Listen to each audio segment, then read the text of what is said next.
Springtime, the season of cherry blossoms and a time of new beginnings, new encounters, and new people. For Aoba Kyosuke, this new season marks the start of his second year, and after taking a moment to reflect and looking at the friends around him, he feels that something is missing from his adolescence. What is that something? Why, love, of course. So upon realizing this, he shouts to the world, "I want a girlfriend!" But love does not come easily. He'll need to give it his all because, after all, love does not come to those who wait. Welcome to the August Tale, and I want to help you find something great to read and experience. So today we'll be looking at a visual novel in which it tells 4 pure love stories of a boy dedicated to fulfilling his youth and the heroines that follow. Today we'll be taking a look at Fureraba Friend to Lover. Fureraba is a visual novel developed by Smee, and despite there being only 2 English localized visual novels released at this time, Making Lovers and this title, it's clear upon first glance what type of visual novel this will be. A light-hearted romance with lots of comedy. Fureraba heavily taps into the moe anime art style, especially with these heroines. All of the heroines just look very attractive and very cute. Also, absolute props to whoever designed these outfits because they are just A+ designs. There's also some great facial expressions here. I mean, just look at this dangerous smile. Overall, this moe art style, along with its brightly vivid and detailed modern backgrounds, works very well together. The music is standard fare for romantic comedy works, lighthearted and joyful during its happier moments, and emotional at its serious bits. For some reason though, some of the tracks in Fureraba are oddly bombastic than the situation needs to be.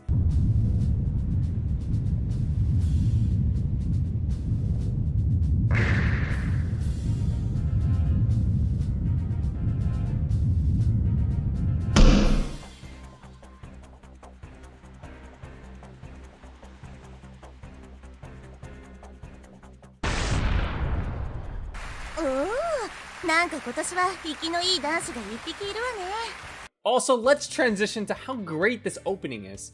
This song is a great fit for this visual novel, perfectly illustrating the joyous discovery and passionate feeling of being in love. The singer has a light and soothing tone to her voice, and paired with the band backing track, makes the track such an upbeat and feel-good song. I also appreciate the clean, minimalistic style of this opening sequence, as it shows off the heroines in a simple yet refined manner.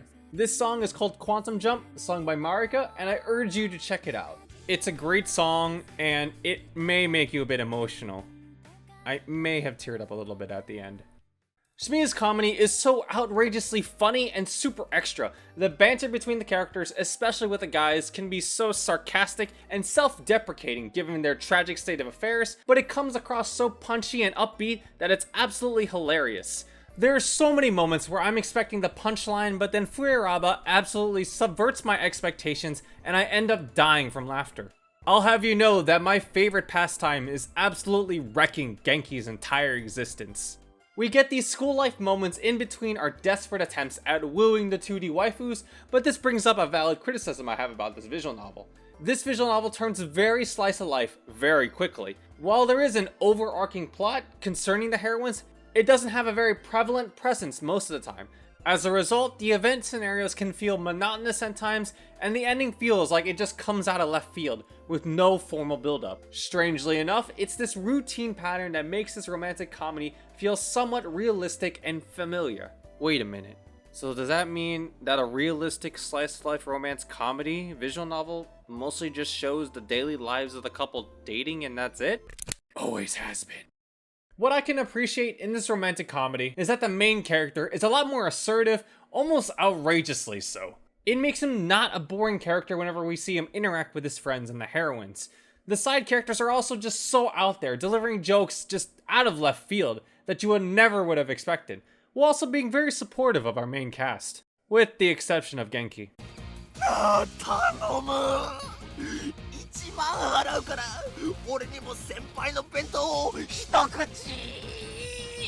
In regards to the main character, while some may find him annoying, he really is a passionate individual about wanting a girlfriend and works towards that goal. And once he does, he cherishes them greatly. It's quite wholesome, despite his rather crude behavior.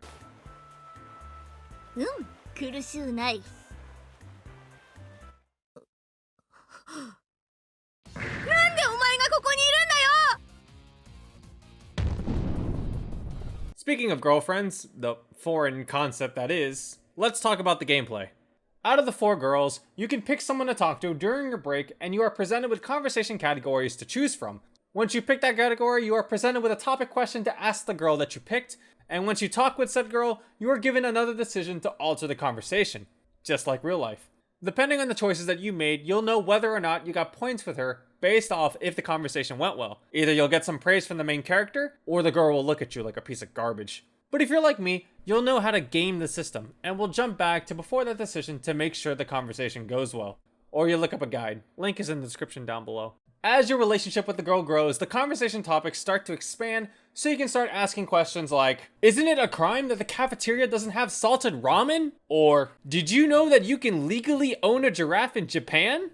You have a set period of time to grow your relationship with the heroine of your choice, and the clock is ticking down while this happens. You know once you've reached the promised land when you've reached the confession portion, and then the visual novel goes on the route of the girl that you chose. If you don't confess by the end of this time period, you basically die. I mean, you get the bad ending. Now let's begin by introducing the heroines. For this visual novel's roll call, we have Himari, Rina, Yuzuyu, and... Wait, where are you going? Wait, come back. Minahar Himari has a really good childhood friend route, and she has a big heart to fit it, the cinnamon roll that she is. Her route tackles the romance involving not just only a friend, but a childhood friend. I like the way Fureraba handles her. Throughout the route, Fureraba explores the awkwardness of making up with a childhood friend, that's also a girl no less, and it's made even more hilariously awkward by how much the parents are into their relationship. The parents are just so great. Fureraba briefly references old moments between the two, but doesn't go as far as to show you full-length flashbacks, and I like how it focuses more on the present situation and uses those moments for our characters to reflect on their past experiences. If a girl bites on you, omnoms on you, growing up as a childhood friend, is she into you? Nah, I really can't tell with this example. She probably hasn't eaten lunch on the date yet. What I also like about Himari's route is that it focuses and compares the two individuals and how they view their relationship, past, present, and future. One wants to move forward in their relationship, going beyond being just friends, while the other wants to relive those experiences. All aspects of their relationship are put into perspective, and it's how their relationship evolves and strengthens that really sell this route. Hey, by the way, have you seen... Wait, get back here. Yuzuyu is your classic token Tsundere. Snappy and distrustful, stubborn and antisocial. Doesn't like men and gets easily frustrated.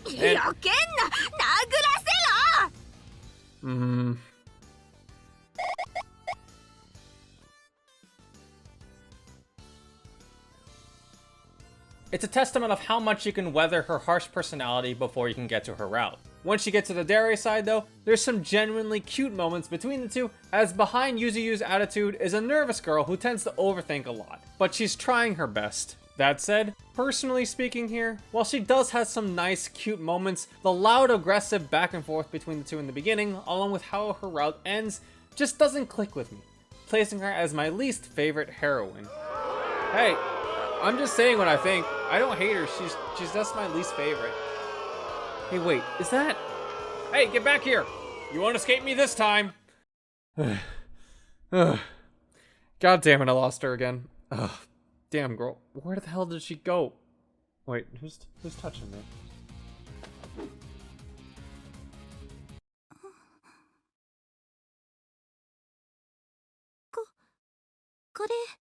Ho ho!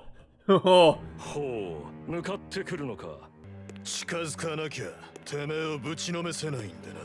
The elusive girl, Misaki Sawatari, is the main character and the school's cherished senpai. It'll take some dedication to picking her, because for the first couple of interactions, you won't even get to meet her, because practically everyone is gatekeeping her.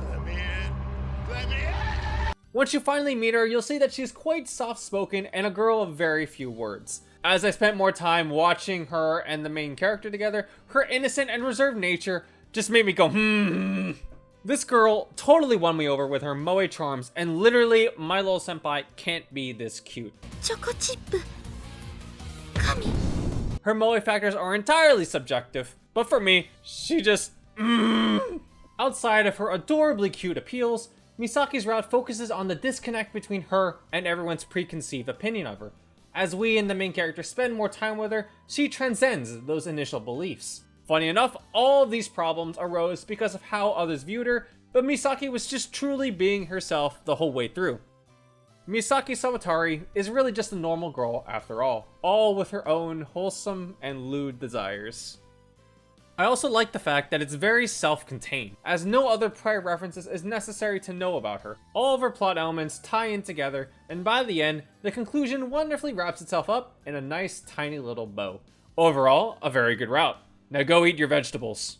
Let's tackle the last heroine, Rina Mochizuki. Rina is one of the few female friends that the main character has, and we are shown lots of banter between the two of them, whether it's playfully insulting each other or going off of each other's jokes. Right off the bat, we see these two individuals as close friends, but not to the point where they consider each other as intimate partners. Well, oh no, not today! Even after the two of them get together, they still have the same familiar banter as they did before, keeping the conversation lively, fun, and entertaining. But with love in the air, we are treated to some absolute alpha tier flirting. なんだまた二人してくだんねえことでも始めたのか仲いいね二人とも当然よね Oh, they fucking. Oh, they fuck! Despite Rina's joking nature, once the MC starts getting more intimate with her, we get to see that there's a more sensitive side to her. The beginning portions of her route are spent exploring this fact, and we discover she's actually very delicate and troubled emotionally. I commend Rina's route, as her problems feel genuinely realistic and they embody some hard-hitting emotions about human affection, and her route sits as my favorite in the whole visual novel. Also, Rina has an A-tier smug face, and her interactions are the best in the whole visual novel.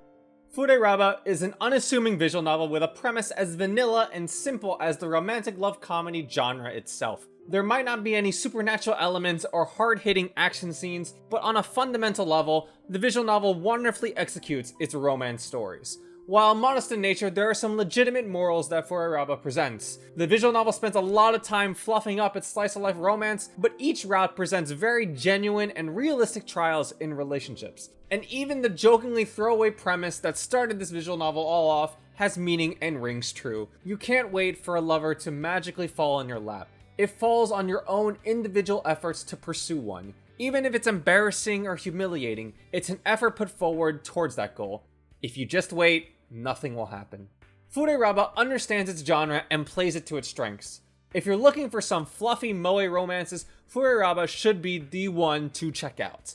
With hilarious slice-of-life moments between the cast, genuinely wholesome romances across all heroines, and a strong production to back it up, Fureraba is an excellent visual novel and a solid representation of the genre.